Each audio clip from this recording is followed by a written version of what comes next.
اساتذہ کرام، عزیز طلباء، السلام علیکم ورحمۃ اللہ وبرکاتہ۔ درود شریف پڑھ لیں۔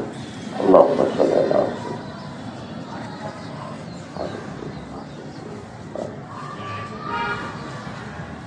عزیز طلباء، علم کی اہمیت و ضرورت قرآن مجید کی روشنی میں اس موضوع پہ سلسلہ کلام جاری ہے۔ اللہ رب العزت جل وعلا نے سورہ زمر آیت نمبر 9 میں ارشاد فرمایا، قل هل يستوي الذين يعلمون والذين لا يعلمون۔ فرمایا کہ قل، اے نبی کریم اور رؤوف الرحیم صلی اللہ علیہ وسلم، آپ فرما دیجئے، هل يستوي، کیا برابر ہیں، الذين يعلمون، جو لوگ علم رکھتے ہیں، والذين لا يعلمون، اور جو علم نہیں رکھتے، یعنی دونوں کبھی برابر نہیں ہو سکتے۔ جاہل اور عالم کبھی برابر نہیں ہو سکتے۔ قرآن مجید نے اس کا فیصلہ بتا دیا ہے۔ اللہ تعالیٰ نے علم والوں کو اونچا مقام رفعت عطا کی ہے۔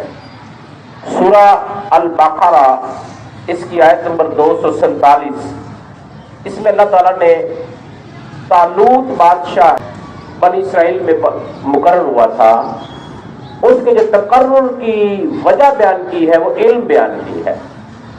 بنی اسرائیل قوم نے بادشاہ مانگا اپنے لیے۔ ان کا دستور ایسا چلتا تھا، نظام حکومت، کہ ایک ان کا بادشاہ ہوتا تھا اور ایک نبی ہوتا تھا۔ بنی اسرائیل میں دونوں ایک زمانے میں موجود ہوتے تھے۔ اور شموئیل علیہ السلام یہ اس دور میں نبی تھے ان کے، بنی اسرائیل قوم کے، تو بادشاہ کوئی نہیں تھا۔ تو قوم شموئیل علیہ السلام کے پاس آتی ہے، کہتی ہے کہ ہمارے لیے کوئی بادشاہ مقرر کر دیں جس کی قیادت میں ہم اپنی زندگی گزار سکیں۔ تو پھر قرآن پاک نے بیان فرمایا، وقال لهم نبیہم ان اللہ قد بعث لکم طالوت ملکا۔ اللہ تعالیٰ کا حکم ارشاد فرمایا شموئیل علیہ السلام نے، میں کہ اللہ نے طالوت کو تمہارا بادشاہ مقرر کر دیا ہے۔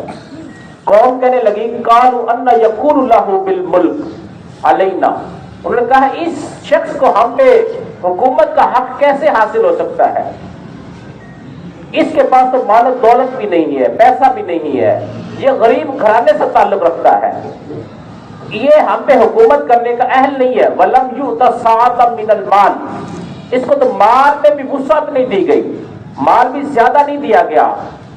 تو پھر شموئیل علیہ السلام نے فرمایا کہ اللہ کا حکم یہ ہے، ان اللہ اصطفاہ علیکم، کہ اللہ نے اس کو تمہارے لیے چن لیا ہے، منتخب فرما لیا۔ کیوں چنا؟ وزادہ بسطۃ فی العلم والجسم، کہ اللہ نے طالوت کو علم اور جسم میں کشادگی عطا کی ہے، اس لیے اللہ نے طالوت کو تمہارا بادشاہ مقرر کر دیا ہے۔ اب قوم نے کیا معیار طلب کیا؟ دنیاوی معیار۔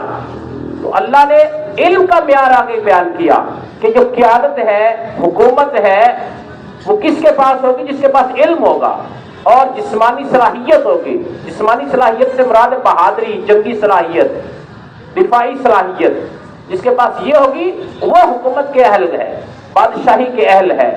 تو اللہ نے کیا وجہ بیان فرمائی طالوت کے چناؤ کی؟ استفاہ، میں تو زیادہ ہوں بسطۃ فی العلم والجسم، یعنی علم اور جسم میں اس کو کشادگی دی۔ جب قومیں اہل علم کو آگے لاتی ہیں پھر وہ قومیں ترقی کرتی ہیں، جب قومیں اہل علم کو پیچھے چھوڑ دیتی ہیں، مالداروں کو اقتدار دے دیتی ہیں، حکومت دے دیتی ہیں، پھر وہ قومیں تباہ ہو جاتی ہیں۔ تو اہل علم جب علم کے ساتھ اقتدار بندے کے پاس آتا ہے پھر وہ عدل بن جاتا ہے۔ جب علم کے بغیر کوئی بندہ اقتدار پہ براجمان ہو جاتا ہے پھر تباہی، فساد برپا ہوتا ہے، پھر وہ اپنی طاقت کے ذریعے فساد برپا کرتا ہے، کیونکہ اس پاس علم نہیں ہوتا۔ تو اللہ سے دعا ہے کہ اللہ تعالیٰ علم کا صحیح فہم شعور نصیب فرمائے۔